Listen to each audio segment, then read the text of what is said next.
नमस्कार। चलिए आज चलते हैं रामेश्वरम, एक ऐसी जगह जहां आस्था, इतिहास और विज्ञान सब एक साथ मिलते हैं। एक ऐसी जगह जिसने हजारों सालों से न जाने कितने रहस्य अपने अंदर छुपा रखे हैं। तो सबसे बड़ा सवाल ये है कि आखिर ऐसा कैसे हो सकता है कि पत्थर जिस रेत पर वो रखे हैं उससे 3000 साल ज्यादा पुराने हों। यही वो पहेली है जिसने दुनिया भर के वैज्ञानिकों को उलझा कर रख दिया है। और ये सवाल हमें सीधे ले जाता है राम सेतु के रहस्य तक।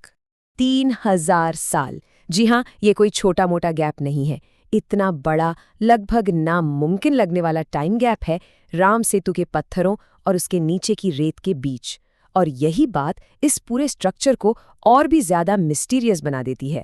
तो चलिए बात करते हैं इसी असंभव पुल की। हम बात कर रहे हैं राम सेतु की, जिसे दुनिया एडम्स ब्रिज के नाम से भी जानती है। देखिए, ये सिर्फ एक पुल नहीं है, ये तो मानो आस्था और विज्ञान के बीच खड़ा एक ऐसा सवाल है जिसका जवाब आज तक नहीं मिला। जब नासा ने सैटेलाइट इमेज जारी की तो दुनिया ने देखा 48 किलोमीटर लंबी एक चेन। अब स्टडीज क्या कहती हैं? वो कहती हैं कि इस पर जो पत्थर हैं वो करीब 7000 साल पुराने हैं। लेकिन ट्विस्ट ये है कि जिस सैंडबार या रेत की टीले पर ये पत्थर टिके हैं वो सिर्फ 4000 साल पुराना है। तो सवाल फिर वही है, आखिर ये पत्थर वहां पहुंचे कैसे, वो भी उस रेत के बनने से 3000 साल पहले। अच्छा, अब पुल से थोड़ा आगे बढ़ते हैं और चलते हैं मंदिर की तरफ।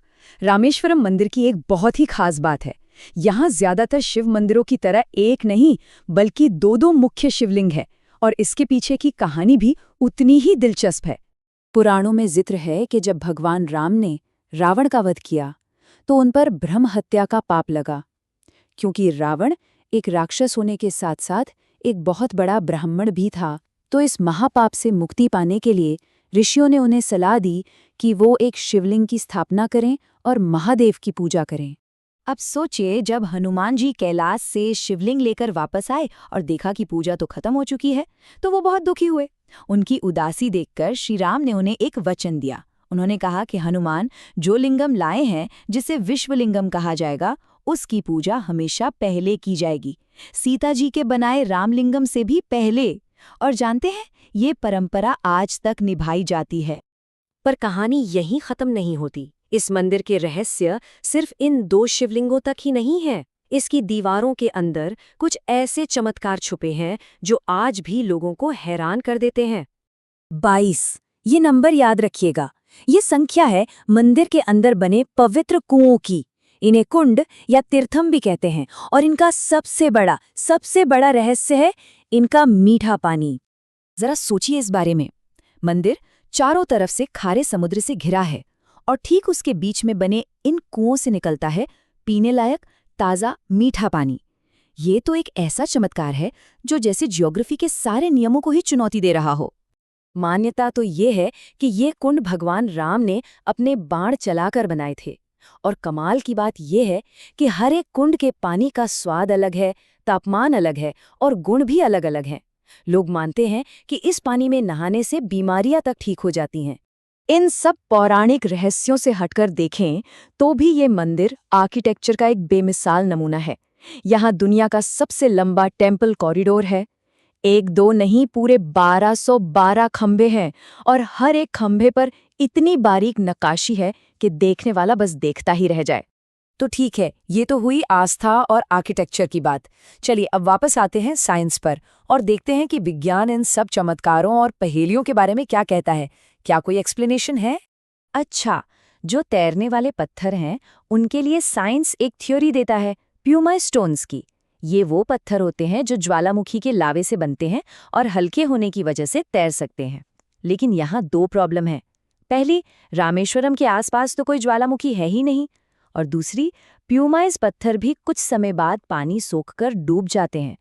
तो फिर ये पत्थर यहाँ आए कहाँ से और हजारों साल से तैर कैसे रहे हैं? अब बात करते हैं मीठे पानी के कुओं की। इसके लिए जियोलॉजिस्ट एक नेचुरल फिनोमिनन की बात करते हैं जिसे फ्रेश वाटर लेंस कहा जाता है। होता यह है कि बारिश का मीठा पानी जब जमीन में रिसता है तो वो नीचे मौजूद खारे और भारी पानी के ऊपर एक परत बना लेता है, एक लेंस की तरह।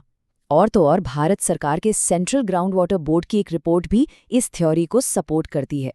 चलिए अब रामेश्वरम के पास ही एक ऐसी जगह की बात करते हैं जहां पौराणिक कथा का सिरा एक मॉडर्न ट्रेजेडी से जुड़ता है।